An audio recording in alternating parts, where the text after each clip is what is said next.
It was pretty dramatic. I was actually in the tiny house at the time along with my dog. We had to actually call the fire department to get me out.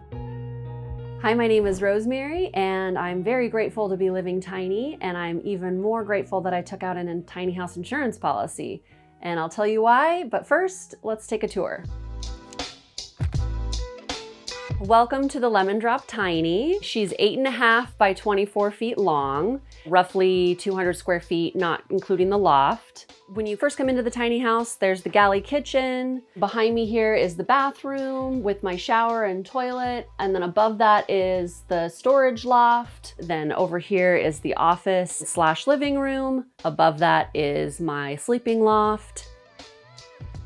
This is my galley kitchen. What we've got here is my farmhouse sink, which I was definitely wanting a big sink. I have a big countertop, nice and long, plenty of space on my counters. For cooking, I've got my 2-burner induction stovetop, which is great. I've never needed more than 2 burners at one time. And then my good old toaster oven really kind of does it all. It's got all the functions I need.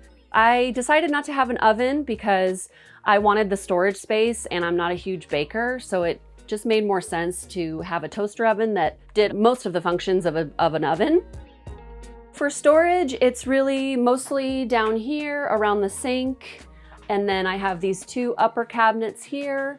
And I think the one thing that I'm still working on or figuring out is where to put my spices. I'm envisioning a spice cabinet right around here because there's a lot of open space that needs to be utilized.